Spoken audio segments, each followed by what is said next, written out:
Welcome to the YouTube channel Asif online academy. मां आहियां sir Asif Malik. अॼु असीं कंप्यूटर जे बारे में कुझु MCQs हल कंदासीं। पहिरें नंबर ते आहे in which of the following generation of computer the transistors were used. Computer जे कहिड़े जनरेशन में ट्रांजिस्टर इस्तेमालु थींदा हुया? Option number A first generation में, option number B second generation में, option number C third generation में, option number D fourth generation में। ऐं करेक्ट ऑप्शन जेको आहे उहो बी आहे, यानी सेकंड जनरेशन। सेकंड जनरेशन में ट्रांजिस्टर इस्तेमालु थींदा हुआ। क्वेश्चन नंबर 2 आहे which of the following is a type of computer language. इन्हनि मां हेठियुनि मां कहिड़ो जेको कंप्यूटर जे लैंग्वेज जो टाइप आहे? Option number A high level, option number B low level, option number C both A and B, option number D none of these. ऐं करेक्ट ऑप्शन जेको आहे उहो सी आहे, बोथ ए एंड बी। यानी high level ऐं low level जेके आहिनि ॿई कंप्यूटर लैंग्वेज जा टाइप्स आहिनि। नंबर 3 आहे how many types of computers are. Computer जा केतिरा टाइप्स आहिनि? Option number A 2, option number B 4, option number C 3, option number D 6। ऐं करेक्ट ऑप्शन जेको आहे सी आहे, 3 टाइप्स आहिनि कंप्यूटर्स जा। क्वेश्चन नंबर 4 आहे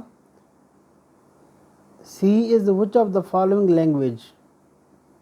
सी जेको आहे उहो कहिड़े क़िस्म जो लैंग्वेज आहे? Option number A high level language, option number B assembly language, option number C machine language, option number D none of these. ऐं करेक्ट ऑप्शन जेको आहे ए आहे, हाई लेवल लैंग्वेज।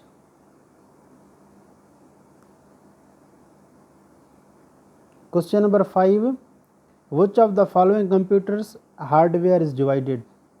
कंप्यूटर जे कहिड़े हिस्सनि में हार्डवेयर जेको आहे उहो डिवाइड थियल आहे? Option number A input unit, option number B output unit, option number C system unit, option number D all of these. ऐं करेक्ट ऑप्शन जेको आहे उहो ऑल ऑफ दीज आहे। Question number 6 how many types of software are. Software जा केतिरा types आहिनि? Option number A 2 ॿ, option number C 4, option number D 6, option number C 6, option number D 8। ऐं करेक्ट ऑप्शन जेको आहे उहो ए आहे, 2। यानी 2 क़िस्म आहिनि सॉफ्टवेयर जा। Question number 7 in computers control unit is a part of which of the following. कहिड़ो पार्ट जेको आहे उहो कंट्रोल यूनिट आहे? Option number A CPU, option number B ALU, option number C both A and B, option number D none of these. ऐं correct option जेको आहे उहो CPU। CPU control unit आहे ऐं CPU खे चइबो आहे ब्रेन ऑफ कंप्यूटर। इन जो फुल फॉर्म आहे central processing unit. It is also called brain of computer, computer जो दिमाग़। Question number 8 a light pen is which of the following. A light pen जेको आहे उहो छा आहे? Option number A input device आहे, option number B output device आहे, option number C software आहे, option number D none of these. ऐं correct option जेको आहे उहो ए आहे, इनपुट डिवाइस आहे। लाइट पेन जेको आहे इनपुट डिवाइस आहे। Question number 9 which of the following is impact printer. हेठियुनि मां कहिड़ो जेको आहे उहो इम्पैक्ट प्रिंटर आहे? Option number A line printer, option number B plotter, option number C laser printer, option number D inkjet printer. ऐं correct option जेको आहे उहो ए आहे, लाइन प्रिंटर जेको आहे इम्पैक्ट प्रिंटर आहे। क्वेश्चन नंबर 10 आहे which of the following is a volatile memory. हेठियुनि मां कहिड़ो ऑप्शन जेको आहे उहो वॉलेटाइल मेमोरी आहे? Option number A RAM random access memory, option number B ROM read only memory, option number C both A and B, option number D none of these. ऐं correct option जेको आहे उहो A आहे, RAM. Question number 11 which of the following is a type of ROM हेठिन में कहिड़ो जेको आहे उहो रोम जो टाइप आहे option number A EEPROM option number B EFPROM option number C EPSROM option number D EEPSROM ऐं करेक्ट ऑप्शन जेको आहे उहो ए आहे EEPROM रोम जो हिकु टाइप आहे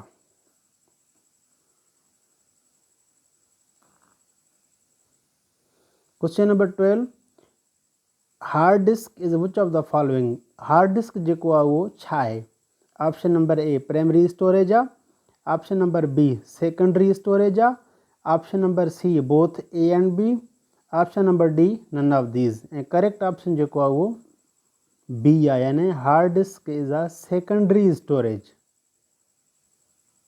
क्वेश्चन नंबर 13 आहे which of the following number system use only 2 digits 0 and 1 to represent a quantity हेठिन में कहिड़ा नंबर आहिनि जेके सिर्फ़ु 2 डिजिट यूज़ कंदा आहिनि 0 खे ऐं 1 खे कंहिं बि क्वांटिटी खे ज़ाहिर करण जे लाइ option number A decimal option number B binary option number C hexa option number D octal ऐं करेक्ट ऑप्शन जेको आहे बी आहे बाइनरी छो त बाइनरी जो मतिलबु बि हूंदो आहे 2 question number 14 in computer how many basic types of ports are computer में केतिरे क़िस्म जा पोर्ट्स हूंदा आहिनि option number A 2 option number B 6 6 option number C 3 3 option number D 8 ऐं करेक्ट ऑप्शन जेको आहे उहो सी आहे 3 पोर्ट्स आहिनि question number 15 in computers which of the following carries the address information हेठिन में कहिड़ो ऑप्शन जेको आहे उहो एड्रेस इंफॉर्मेशन खणी ईंदो आहे option number A address book option number B data bus option number C control bus option number D all of these ऐं करेक्ट ऑप्शन जेको आहे उहो आहे एड्रेस बस 16 नंबर आहे which of the following is not a high level language हेठिन में कहिड़ो जेको आहे उहो हाई लैंग्वेज न आहे option number A simply language option number B C option number D LISP option number D C++ ऐं करेक्ट ऑप्शन जेको आहे उहो बी आहे यानी C question number 17 combination of analog and digital computer option number A mini computers option number B micro computers option number C hybrid computers option number D super computers ऐं correct option जेको आहे उहो C आहे hybrid computers is a combination of analog and digital computers 18 question A computer consists of computer छा ते मुश्तमिल आहे option number A central processing unit हिकु सेंट्रल प्रोसेसिंग यूनिट ते option number B A memory option number C input and output option number D all ऐं correct option जेको आहे उहो ऑल आहे हिन कंप्यूटर में इहे सॼे शयूं हूंदियूं आहिनि क्वेश्चन नंबर 19 आहे an application program that helps the user to change any number and immediately see the result of that change is उहो एप्लीकेशन प्रोग्राम जंहिंमें कोई बि यूज़र कंहिं बि नंबर खे चेंज करे सघे थो ऐं जल्दी रिज़ल्ट ॾिसी सघे थो उन चेंज जो ऑप्शन नंबर ए आहे desktop publishing program option number B database option number C spreadsheet option number D all of these ऐं करेक्ट ऑप्शन जेको आहे उहो सी आहे spreadsheet 20 question the instructions for starting the computers are house on computer शुरू करण जे लाइ जेके हिदायतूं हूंदियूं आहिनि उहे छा हूंदियूं आहिनि option number A random access memory option number B CD-ROM option number C read only memory chip option number D all of these ऐं करेक्ट ऑप्शन जेको आहे उहो सी आहे रीड ओनली मेमोरी चिप 21 आहे The ALU of a computer normally contains a number of high speed storage element is called.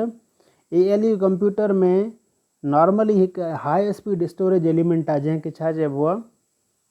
Option number A semiconductor memory, option number B registers, option number C hard disk, option number D magnetic disk.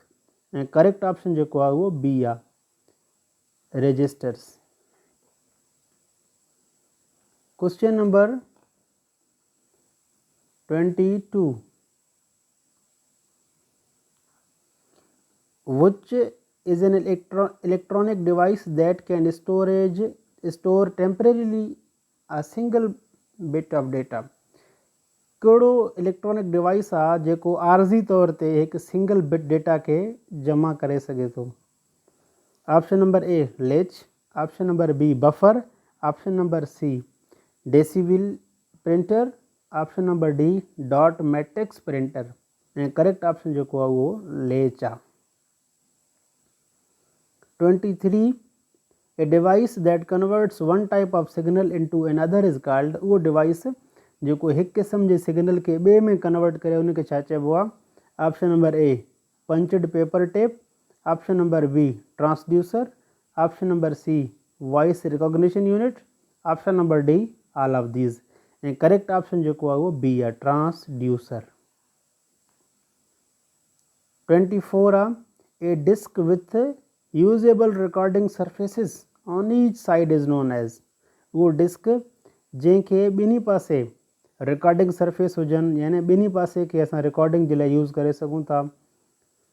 Option number A hard disk, option number B single side disk, option number C double sided disk, D none of these. ऐं correct option जेको आहे उहो C आहे double sided disk. A database 25 question. A database management system based on the concept of ownership is. database management system जेको ownership जे बुनियाद ते आहे उहो छा आहे. Option number A network topology, option number B network database system, option number C network layer, option number D none of these. ऐं correct option जेको आहे उहो बी आहे network database system. 26. The number cruncher is the informal name for. number cruncher छा जो informal नालो आहे. Option number A mini computer, option number B micro computer, option number C mainframe computer, option number D supercomputer. ऐं correct option जेको आहे उहो D आहे supercomputer. 27. Which is a sweeping device is used to hold the images of pages in main memory. कहिड़ो device आहे जेको तस्वीर खे पेजिस में रखंदो आहे मेन मेमोरी में. Option number A optical mark reader, option number B paging drum, option number C card punch, option number D none of these. ऐं करेक्ट ऑप्शन जेको आहे उहो पेजिंग ड्रम आहे. Question number 28. A sentinel that occurs at the end of data organized in sequential form. हिकु sentinel आहे जेको data जे organise थियण जे sequence खां आख़िर में जेको ख़तमु थींदो आहे उहो छा ठाहींदो आहे. Option number A trailer label, option number B trailer record, option number C transaction and topology, option number D none of these. ऐं करेक्ट ऑप्शन जेको आहे उहो ए आहे ट्रेलर लेबल.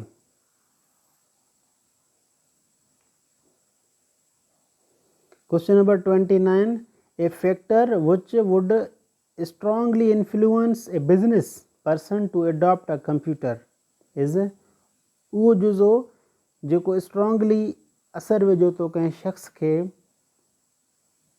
हिकु कारोबारी शख़्स खे कंप्यूटर रखण जे लाइ उहो छा आहे. ऑप्शन नंबर ए एक्यूरेसी जे लाइ माण्हू रखे थो या रिलायबिलिटी जे लाइ, ऑप्शन नंबर सी स्पीड जे लाइ, option D all of these. ऐं करेक्ट ऑप्शन जेको आहे उहो ऑल ऑफ दीज आहे. Number 30. The magnetic storage chip used to provide a non-volatile direct access storage of data and that have no moving parts are known as. एक magnetic storage chip जेको non volatile direct access storage data provide कंदो आहे ऐं उहो moving part न हूंदो आहे, उनखे छा चइबो आहे?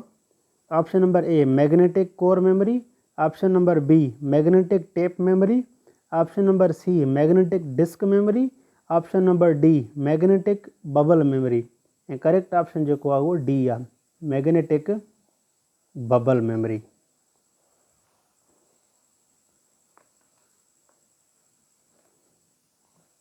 (31) CAD stands for, CAD छा जो फुल फॉर्म आहे?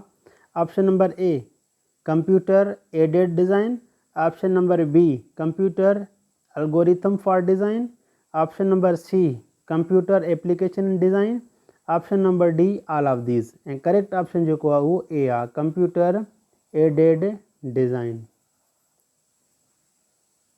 32 आहे RATS stands for, RATS छा जो फुल फॉर्म आहे? ऑप्शन नंबर ए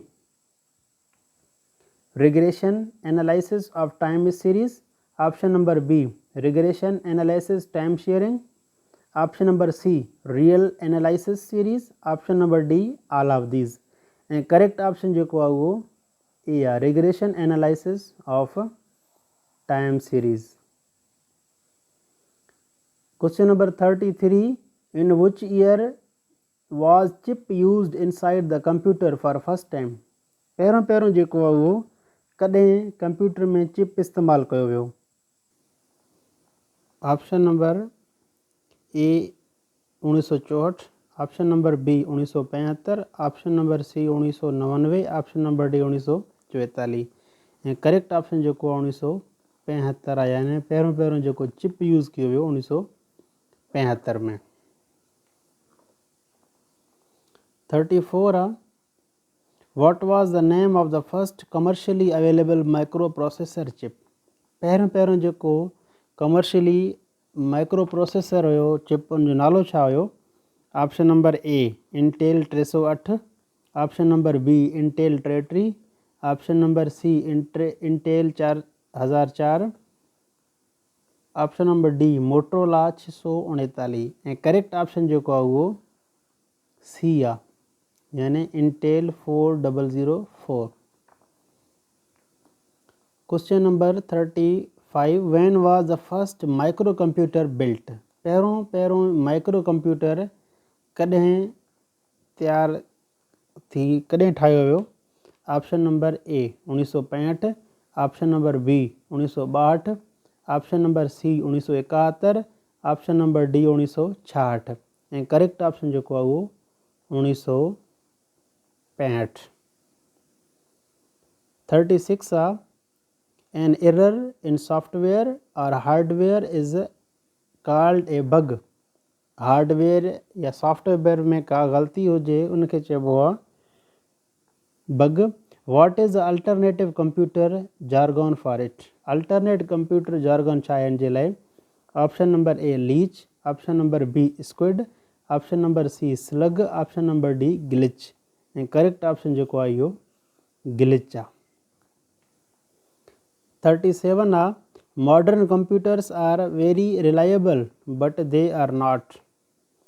जदीद कंप्यूटर रिलायबल पाइदार त आहिनि पर उहे न आहिनि, छा न आहिनि? Option number A fast, option number B powerful, option number C infallible, option number D cheap. ऐं करेक्ट ऑप्शन जेको आहे उहो सी आहे, इनफेलेबल। क्वेश्चन नंबर 38 आहे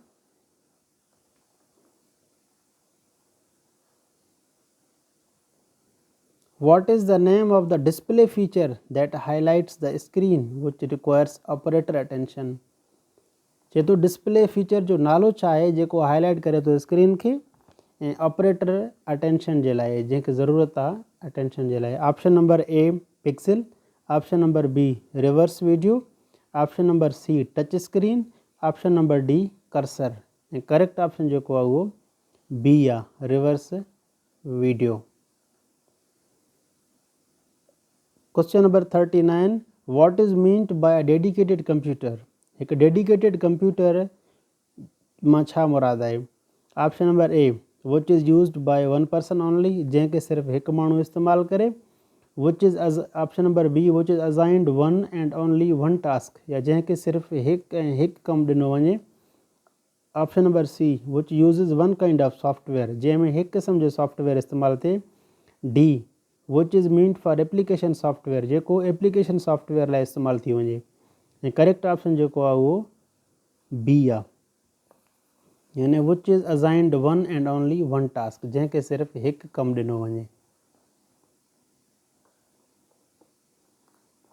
क्वेश्चन नंबर 40 आहे the system unit of a personal computer typically contains all of the following. चए थो हिकु सिस्टम यूनिट आहे पर्सनल कंप्यूटर आहे, उन में सभई आहिनि सिर्फ़ु हिकु शइ खां सवाइ। Option number A microprocessor, option number B disk controller, option number C serial interface, option number D modem. ऐं करेक्ट ऑप्शन जेको आहे उहो डी आहे, यानी मोडेम। क्वेश्चन नंबर 41 आहे a computer program that converts an entire programme into a machine language is called. Computer program जेको सॼे programme खे तब्दील करे मशीन लैंग्वेज में उनखे छा चइबो आहे। Option number A interpreter, option number B simulator, option number C compiler, option number D commander. ऐं करेक्ट ऑप्शन जेको आहे उहो सी आहे, कंपाइलर। 42 आहे a computer program that translates one program instruction at a time into machine language is called. Computer program जेको तर्जुमो करे हिकु कंप्यूटर प्रोग्राम खे हिकु मशीन लैंग्वेज में उनखे छा चइबो आहे। Option number A interpreter, option number B CPU, option number C compiler, option number D simulator. ऐं करेक्ट ऑप्शन जेको आहे उहो interpreter.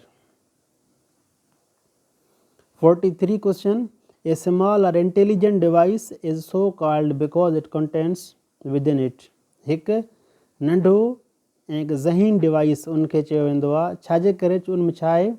Option number A computer, option number B micro computer, option number C programmable, option number D sensor. ऐं correct option जेको आहे उहो D आहे, sensor. 44 the ALU of a computer responds to the commands coming from. ALU respond कंदो आहे हुकुमनि ते, उहे हुकुम काथों ईंदा आहिनि। Option number A primary memory, option number B control section, option number C external memory, option number D cache memory. ऐं ऑप्शन करेक्ट जेको आहे उहो बी आहे, यानी कंट्रोल सेक्शन।